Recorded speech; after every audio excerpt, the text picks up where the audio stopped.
네, 안녕하세요. 발제까지 넣었어? 발제까지.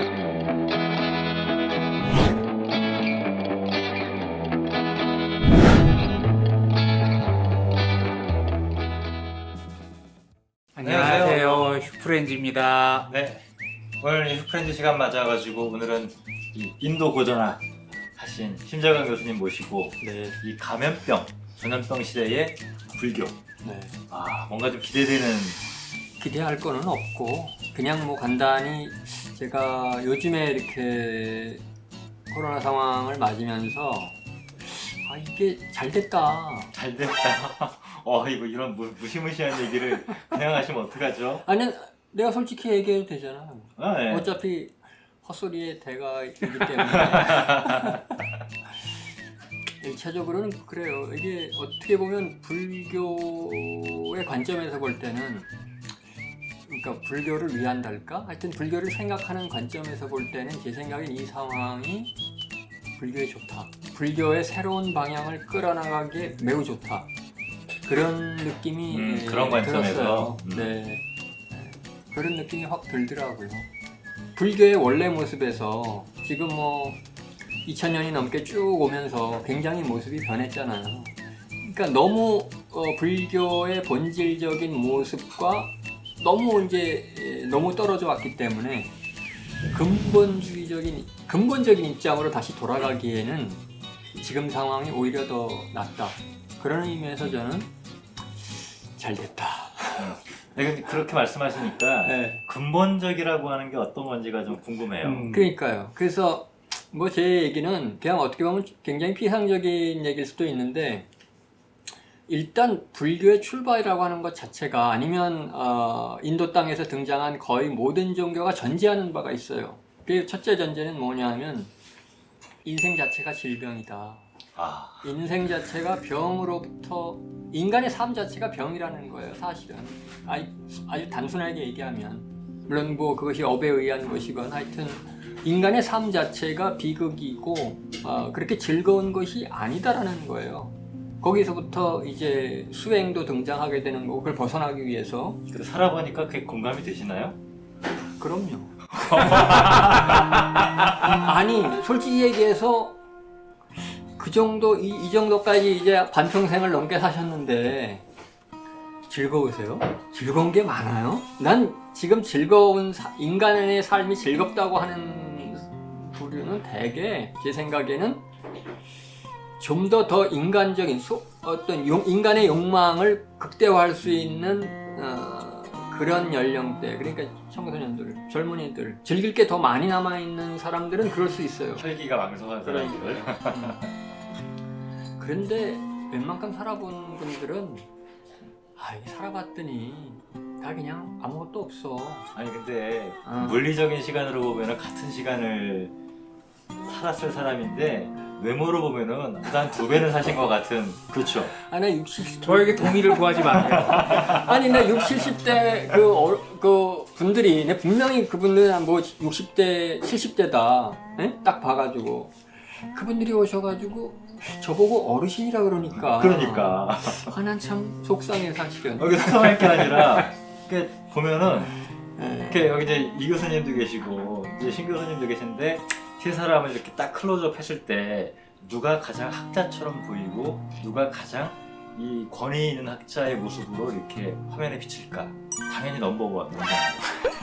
그렇죠. 네, 뭐 그런 부분이라면은 네. 뭐 애초에 관심은 없지만. 아니 근데 그 인도에서 발생한 종교, 뭐 자이니즘이건 뭐 네. 힌두교건 불교건 똑같이 출발점이 뭐다? 인생은 고라는 거죠. 인생이다. 보통이다. 왜냐하면 인간의 이 삶이라고 하는 것이요, 짧은 라이프 스템에 딱 끝나는 게 아니고 계속 무한한 시간 가운데, 이게 우주론적인 시간을 가지고 있잖아요. 그러니까 인간이 죽어서 다음에 개로 태어났다가 개로 살다가 개미로 태어났다가 그 다음에 바퀴벌레로 태어났다가 또 좀 잘해가지고 또 신으로도 태어나고, 다시 신이 죽어가지고 다시 또 인간으로 태어났다. 그런 과정이 무한히, 그런 무한한 시간관을 전제로 하고 있기 때문에 영원히 산다고 생각해 보세요. 물론 죽지만. 그러면 이게 고통스러운 거구나. 이 장구한 반복적인 삶이.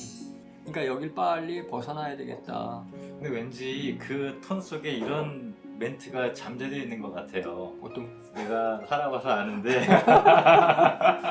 개미로도 살아보고 인간으로도 살아보고 다 살아봤는데 아니 그러니까 우리가 그 뭐 윤회를 우리가 자각해서 그런 게 아니라 10년, 20년, 30년, 40년, 50년, 60년 정도 살면 이게 별거 있어요?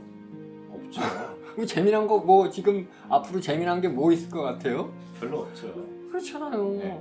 뭐 해볼 거 다 해보고 먹을 거 다 입어보고 가질 거 다 해봤잖아요. 진짜? 진짜요? 진짜? 아니 더 이상 재미있을 게 그닥 없을 것 같아요. 그 말은 공감을 해요. 네. 그러니까 저도 그 대학 진학할 때 음. 철학과 진학했잖아요. 그러면서 칸트나 헤겔이나 뭐 니체 이 정도로 한번 사기 한번 쳐보고 죽자. 이게 인생의 목표였는데 요즘에는 목표가 확 바뀌었어요. 그러니까 뭐 그런 거 별로 쓸데없다라는 거죠.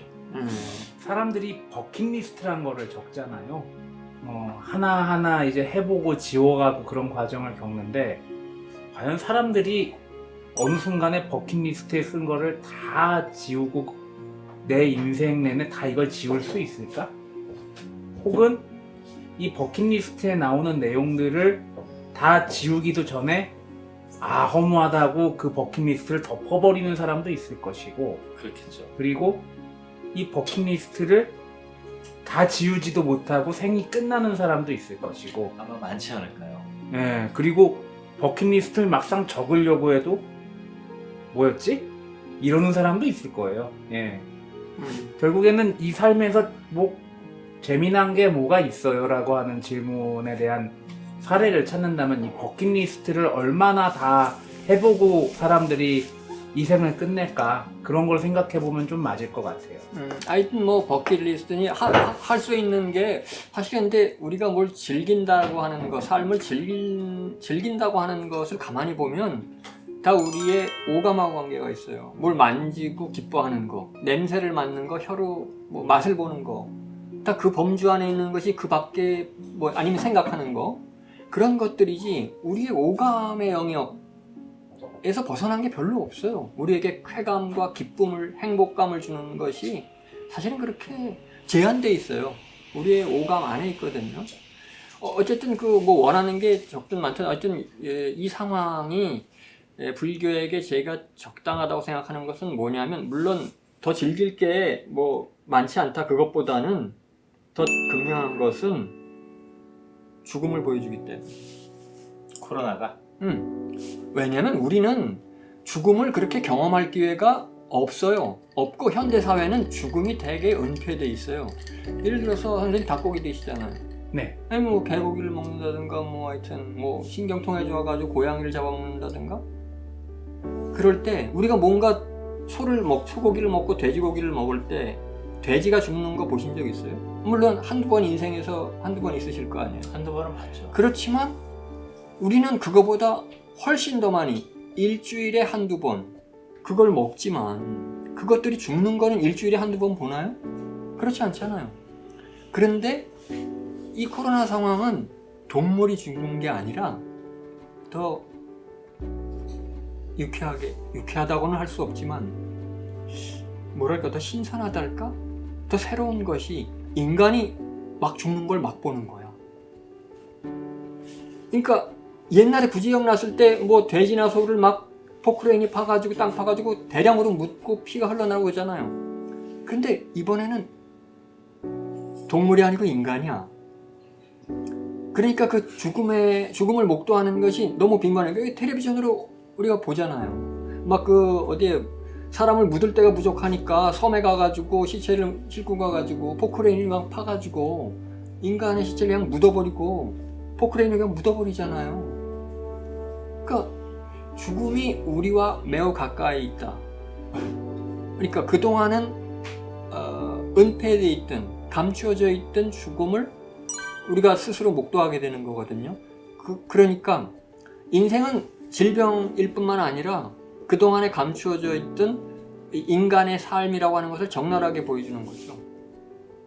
그런 의미에서는 저는 인도적인 세계관이랄까 불교적인 세계관을 이 인간이나 세계를 어떻게 받는가를 더 확실히 경험하기에 좋은 시간이라는 거예요. 그걸 우리의 진짜 면모가 어떤 것이었나 하는 것을 보여주기에 좋다는 거죠. 어떻게 보면은 인간이 태어나자마자 죽음을 향해 달려간다고 제가 지난번에도 말씀을 드렸는데, 그것을 가장 체감할 수 있는 시점이 이 코로나19 바이러스가 네, 죽음이 가까이 있고 거기에 대한 공포를 느끼잖아요. 확실하게 어떤 그 어떤 순간보다도. 그러니까 근데 저는 조금 이제 그 부분은 다른 느낌에서 본 게 있었는데, 그러니까 지금 신 교수님 말씀하시는 것과 좀 종류가 다른 이야기예요. 그러니까 언론이 이제 매일 확진자 발표하고 하는 걸 이렇게 보면서 숫자 속에 죽음이 은폐되어 있잖아요. 그렇죠. 숫자 속에 은폐되어 있다라고 하는 거.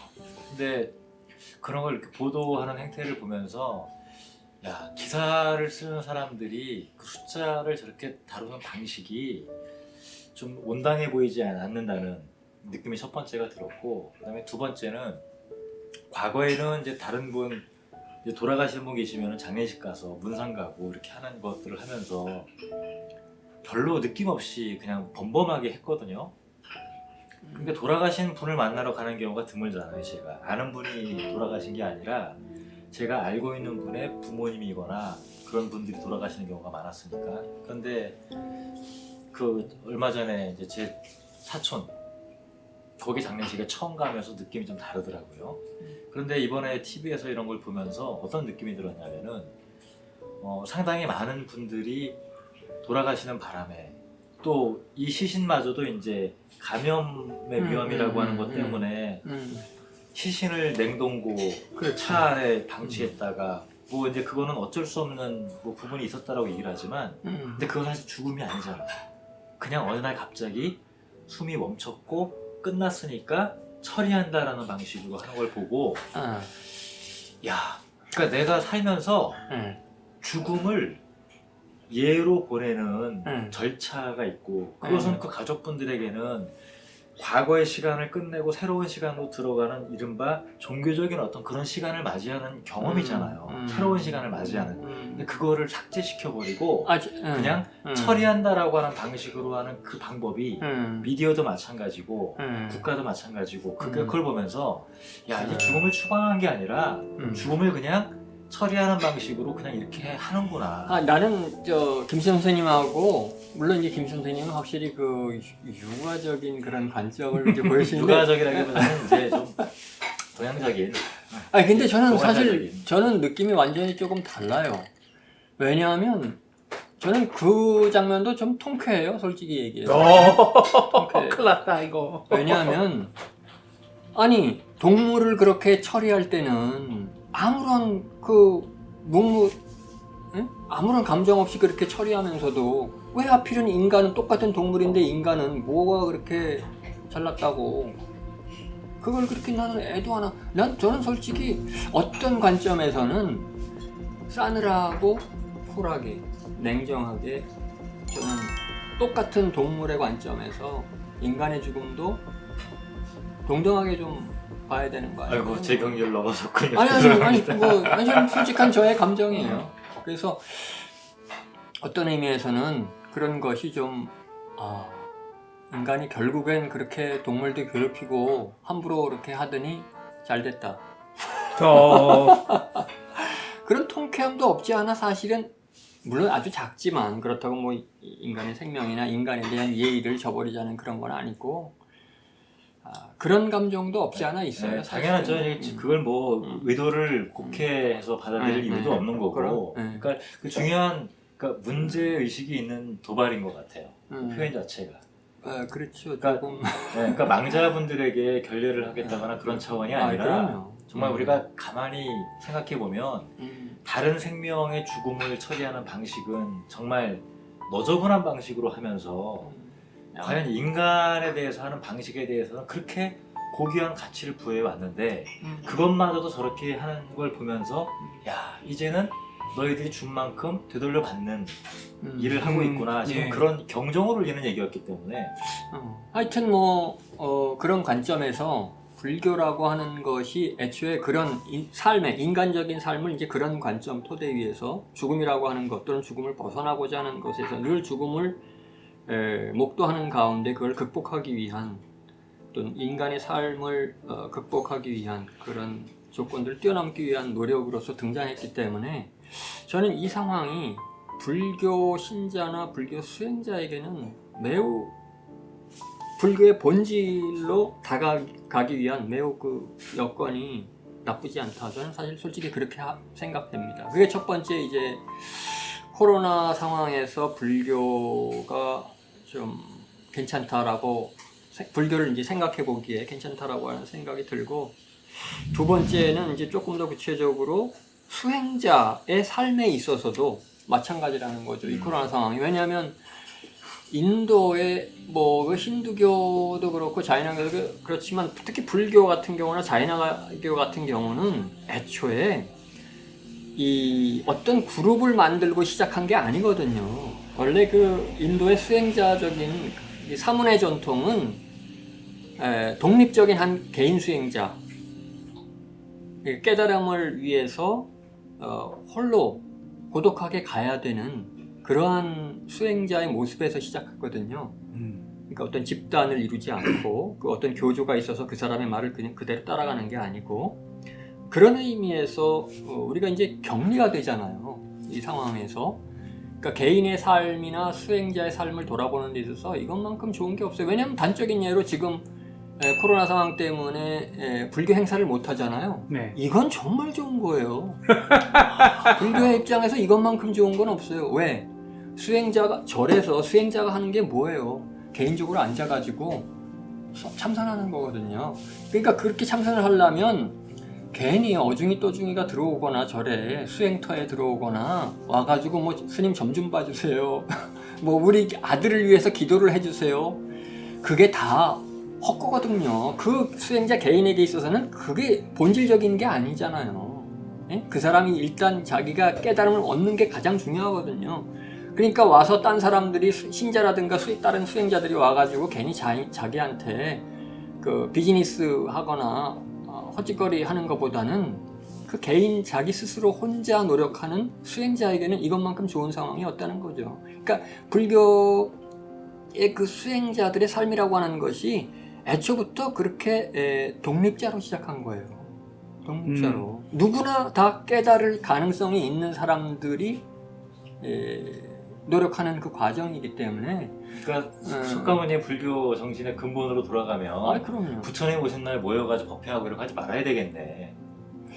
안 해도 된다는 거죠. 안 해도 뭐 해도 관계는 된다? 없지만 해도 그것이 관계는 본질적인 없지만? 게 아니라는 거죠. 너무 맞는 말인 것 같아. 아니 불교가 깨달음을 위한 종교지 그 붓다라고 하는 석가모니 붓다라고 하는 사람을 믿어라 하는 종교는 아니거든요. 부처님처럼 그 사람은 그 전례를 보여준 굉장히 훌륭한 스승이었기 때문에 당신도 당신이라고 하는 수행자도 석가모니가 될 수 있다. 똑같은 그러한 위대한 깨달은 사람이 될 수 있다는 거죠. 그런 의미에서 근데 그 행사를 진행하는 사람들은 그렇게 얘기하지 않을걸요. 우리가 언제 깨달음을 얻을 수 있다, 깨달음을 얻어야 된다는 말을 부정한 적이 있느냐. 거기에 조금 더 좋은 말을 해줄 수 있는 기회를 삼고자 이거를 여는 거다. 근데 비즈니스가 필요하신 분들의 얘기고 그래서 저는 개인적으로 이것이 수행자뿐만 아니라 개개인에게도 마찬가지라고 생각해요. 특별히 공부하는 사람들, 선생님들도 마찬가지잖아요. 사람 만나니까 너무 좋은 거예요. 저는 개인적으로. 왜냐하면 공부할 시간이 너무 많아지고 뭐 약속이 없어지고. 그래서 공부를 더 많이 하고 계세요? 이게 또 쉽지가 않죠. 큰일 났어. 어쨌든 저는 이제 지난 1월 달에 1월 달에 12월에는 네팔 갔다가 1월 달에는 파키스탄 갔다가 딱 귀국하니까 이게 터진 거예요. 네. 막 어디죠? 남쪽에서 퍼졌잖아요. 뭐죠? 천지연인가? 아, 신천지. 너무 많이 퍼진 거야. 그래서 들어오기 전에 방콕에서부터 슬슬 이게 좀 위험한 것 같더라고. 그래서 들어오기 전에 제가 집에 전화를 했어요. 해가지고 가기 전에 얘기했나? 뭐 내가 대충 이날 들어올 것 같으니까 당신 말이야, 이게 아파트거든요. 아파트 입구부터 나를 격리해. 그러니까 그래서 현관문을 딱 열면 바로 화장실이 있고 제 방이 있는데, 화장실하고 제 방과 이 거실부터 부엌 안방을 완전히 분리하게끔, 그래서 거대한 비닐 장벽을 쳐놓으시오. 왜냐면 내가 바이러스에 걸릴 수도 있으니까. 갔더니 정말 입구를 딱 열면 거대한 집안 전체가 비닐로 이렇게 나눴어요. 그래서 이제 거기서 아직까지 살고 있어요. 지금 6개월째인데, 아니 혹시나 모르잖아. 애가 걸리든 집사람이 같이 걸리든 아니면 내가 밖에서 뭐 누굴 만나고 오든, 그래서 아직도 비닐 장벽을 치고 지내는데. 아니 근데 가만히 들어보니까 이렇게 비닐 장벽 치고 사는 게 불편하다 이런 얘기 할 줄 알았는데 좋다 얘기하려고 제가 하는 볼 것 때는 같아. 이거 그쵸? 다분히 그쵸? 예, 불안하고 생각해요? 아니요. 예, 거짓말이라고 생각하는 게 아니라, 나 요새 그 가정이라는 껍데기를 벗어 던져서 정말 행복해, 이 얘기를 하고 내가 싶어요. 지금 그 얘기 하고 싶어요. 이혼을 하세요 그럼. 아니 그러니까 이거 비닐 장벽을 치고 어떻게 했냐면, 밥은 화장실은 방 바로 옆에 있으니까 갈 수 있는데, 그래서 한번 그걸 해봤어요. 완전히 감옥이더라고. 근데 저는 원래 도서관이나 이런 데서 공부하는 것보다 제 방에서 하는 걸 공부를 되게 좋아해요. 그래서 해봤는데 너무 좋은 거야. 왜냐면 집사람도 안 오지, 애도 내 방을 문 안 열지. 그러니까 집사람은 밥을 현관 문 앞에다 갖다 두면 내가 비닐 장벽을 걷고 밥을 갖다가 먹고 다시 거기다 갖다 놓으면 집사람이 그걸 치우는 거야. 완전히 입산했구나 완전히. 그렇게 했어요. 야. 그렇게 해서 한 2개월을 지나는데 어떤 느낌이 드냐면, 가족 간의 관계를 다시 생각하게 되더라고요.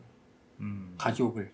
그래서 이게 딱 느낌이 어떤 느낌이냐면, 아, 옛날 그 사다구들의 그 남편과 부부 관계가 혹시 이런 거는 아니었을까? 그런 느낌이 살짝 들어요. 왜냐하면 안채가 따로 있고 부인은 거기서 살고 남편은 바깥에 사랑채에서 예. 살면서 특별한 일이 있을 때만 부부관계를 갖거나 그런 걸 하는데, 아니 약간 부부관계를 다시 가족관계라고 하는 걸 다시 생각하게 되더라고. 그러면서 아, 이게 그러면서 이제 가족관계를 조금 다시 생각하게 됐어요. 아니 이게 가족이라고 하는 것이 반드시 사랑이나 끈끈한 애정으로 가지 않을 수도 있구나. 그런 것이 가능하구나. 그런 생각도 많이 하게 돼요. 그러니까 가정의 그 끈끈한 유대관계뿐만 아니라 수행자도 마찬가지. 수행자도 반드시 어떤 사제간의 관계라든가 그런 어떤 신자의 관계라든가 그런 걸 고립했을 때 정말 혼자의 세계에 몰입할 수 있는 그런 생각의 계기, 자기를 다시 돌아볼 수 있는, 그러니까 그런 의미에서 이 시간은, 요즘은 이제 절에 행사도 많이 안 하고 집단적인 행도 많이 안 하고 뭐 절이 아름답다고 해서 관광객이 찾아와도 사실은 안 만나도 되니까 오히려 그런 관광객이 안 올수록 수행자한테는 사실은 좋은 그렇죠. 거예요. 그렇죠. 네. 아마 지금 그게 스님들을 위한 거예요, 사실은. 고즈넉한 산사는 특히나 이제 우리가 뭐 관광지나 국보급 문화재들이 많이 있는 그런 사찰들은 지금처럼 수행 환경 좋을 때가 없을 거예요. 그렇죠. 예. 그러니까 뭐 인터넷 뱅킹도 발달되어 있는데 예. 뭐 사찰에 하는 것도 다 인터넷 그러니까 뱅킹으로 하고 시주는 인터넷 뱅킹으로 하시고 오지 마시고 예. 그런 뭐 스님들도 좋아하시겠네. 이 기회에 그래서 이 종단이나 절이라고 하는 재산, 특별히 부동산이 많잖아요. 이런 것도 다 반납하고, 제 솔직한 심정으로는 초기의 불교의 모습으로 돌아가면 좋겠어요. 그래서 절이라고 하는 것도 이 부동산 아니에요. 땅도 그렇고 건물도 네. 그렇고. 사실은 원래 승려라고 하는, 수행자라고 하는, 그것이 뭐 자인화교 수행자가 됐든 불교 수행자가 됐든 이게 떠돌이 히피라요. 그렇죠. 떠돌이 히피예요. 그렇죠. 거기서부터 네. 시작한 거예요. 거기다가 탁발을 받고 그렇죠. 네. 왜 구걸하면서 그러니까 경제적인 활동을 전혀 안 해요. 음, 이 기생적인 존재예요. 네. 그러니까 일반 세속적인 사회에 경제적 활동을 안 하기 때문에 그 사람으로부터 음식을 얻어먹고 기생하면서 다만 이 사람은 어떤 깨달음의 체현이나 어떤 수행의 결과물로서 이 사람들에게 좋은 얘기를 해주고 삶의 어떤 이야기를 해주고 그래서 서로 이제 상화적인 관계였거든요. 그리고 그렇게 볼 때 원래 수행자의 모습은 이 절에 앉아가지고 막대한 부동산이나 시주를 받으면서 살아가고 있는 사람이 아니라 정말 자기 자신하고 맞붙어서 치열하게 공부하는 그 단독자의 정신적인 히피의 모습이 원래 수행자의 모습이기 때문에 정말 공부하고자 하는 사람에게는 정말 좋은 것이다. 저는 이제 그렇게 생각이 되고 이런 점에서 불교는 기독교와는 좀 많이 다르죠. 왜냐하면 기독교는 신자들이 일단 교회라고 하는 성스러운 공간에 들어와야 되거든요. 성스러운 공간에 들어와야 되고 그 주기적으로 신의 모여야 대행자가 되고. 있어야 되고 신의 네. 목소리를 들려주는 신부나 목사가 있어야 되고 그렇지만 불교는 그런 게 필요 없거든요. 원래 초부터. 자, 제가 출연했던 그 분량을 참고하시기 바랍니다. 예. 예? 어떤 종교는 정상적 그래서 이 상황이 제 생각에는 물론 막연한 생각입니다만 물론 불교에 대해서 다른 생각을 가지고 계신 분들도 많을 거예요. 그렇지만 어떤 의미에서 불교는 이 상황이 불교의 근본적인 모습으로 돌아가기에 매우 적절한 도움일 수 있겠다. 그런 생각을 근데 해봤습니다. 현실적으로도 네. 이미 이제 유럽이나 미국 쪽에서 이런 물론 꼭 종교적인 방식이다라고 딱히 말할 수 없는 부분까지 포함해서 말하면 엄청나게 확산되고 있는 게 사실이잖아요. 명상 수련이라든가 이런 것들 자체가 사실은 한편으로는 종교적인 모습도 갖고 있지만 한편으로는 다른 형태의 모습을 갖고 있기도 하지만 사실은 그 말씀하신 것처럼 자아와 대면하고 네. 그다음에 세계와 어떤 혼연일체가 되는 경험을 추구하는 그런 방식의 형태들은 지금 말씀하신 것과 되게 비슷하다면 근데 이제 저는 그럼에도 불구하고 아쉬운 것은 그러니까 우리가 어떤 절대적인 무언가 깨달음이든 신이든 뭔가 대면한다라고 하는 단독자의 삶이라고 할 때 그 단독자의 삶이라고 하는 것이 세계와의 분리나 고립이 아니라 세계와 합이라고 타자와 합이라고 하는 길이라고 하는 메시지를 얼마만큼 열어갈 수 있을까라고 하는 부분은 또 남은 과제로 함께 가야 되는 게 아닌가 하는 생각이 들거든요. 그렇죠. 그렇지만 이제 남들과 같이 가기 위해서는 뭐가 필요로 하면은 어떤 지혜로움이 필요하다고 이제 불교에서는 얘기해요. 그게 이제 뭐 육바람이라고 그런 건데, 그러기 위해서는 먼저 자기가 충분한 숙련된 성숙된 인격의 도야나 지혜의 따끔 그런 것이 있은 다음에 남들과 함께 할 수 있는 그런 지혜가 좀 그런 관계가 성립되지 않을까. 그러니까 평소에 그 신 교수님이 나랑 밥도 먹어주고 놀아주기도 하는 게 충분한 지혜가 이제 갖추고 나니까 나한테 고시를 해주시는 거였군요. 예, 제가 지금 그 얘기를 하려고 그러는데 평소에 심재환 교수님 이렇게 뵈면은 구도자 같은 그런 그렇죠. 네. 모습을 보이면서 그런 모습이 있어, 진짜. 예, 그리고 이제 자기가 깨달음을 얻은 걸 바탕으로 해가지고 이런저런 말씀하시면서 오히려 탁발도 받으실 때도 있고 그렇죠. 그렇잖아요. 네. 예, 그런 모습을 보면은 저는 오늘 심재환 교수님 말씀 보면서 느낀 게 말씀을 볼 수는 없죠. 말씀을 들었겠죠. 예, 말씀하신 거 들으면서 느낀 게 참 불교에 대한 애착이 있으시다. 예, 그냥 애정어린 충고라는 일단 생각이 들어요. 그리고 당신 자체가 워낙에 구도자로 사시기 때문에 예, 그런 이제 외부적 환경과 나의 지향점이 이제 혼연일체된 그 결과물로 오늘 같은 이런 말씀을 하신 게 아닌가 그런 생각이 들어요. 예. 내가 거짓말을 잘했구나. 예. 예, 대충 이렇게 해서 이제 얘기가 마무리해야 될 것 같은데, 근데 저는 오늘 얘기 들으면서 그런 생각이 들었어요. 그러니까 이 어떤 이야기를 할 때 상대방의 이야기에 대해서 신뢰가 가는 경우가 있고 신뢰가 안 가는 경우가 있잖아요. 근데 심 교수님이 평소에 이제 사는 모습이나 하는 모습이 늘 진정성 있고 한결같이 오늘 하신 말씀처럼 그렇다고 해서 뭐 가정을 내팽개치거나 뭐 이런 차원이 전혀 아닙니다. 그러니까 이제 그 요가 수행자 같은 학자의 삶을 실제로 살면서 이렇게 근데 한편으로 좀 그 말이 이율배반적으로 느껴지는 건 뭐냐면 인생은 고야, 고통이야, 비극의 연속이야 라고 얘기를 하시는 분인데도 불구하고 나보다 더 유쾌하게 항상 즐겁게 오글라디 산다는 오글라다예요. 거. 예. 그게 참 신기한 것 같아요. 예. 네. 오늘 참 말씀 마음이 푸근해지는 얘기 같아가지고 도발적이지만 아니 인생이 고통이라는 말을 듣고 마음이 푸근해지는 김시청 교수님도 참 도력이 높으십니다. 예. 아니 사실 그게 왜 우리가 그런 얘기 하잖아요. 이런 얘기를 하면은 철이 들었다고. 근데 그냥 이제 종류가 다르긴 하지만은 저도 그런 생각을 하고 살고 있거든요. 그러니까 삶이 뭘 추구해야 되고 행복하고 이런 거가 아니라 견디는 거. 그렇죠. 조금은 즐거웠으면, 네. 조금은 여유로웠으면 네. 그런 생각 가지고 살거든요. 네. 그게 비록 마음에 해당되는 작은 영역이라고 할지라도. 근데 이런 얘기를 들으면 그런 여유가 조금씩은 솟아나기 때문에 그래서 이제 한편으로 좋죠.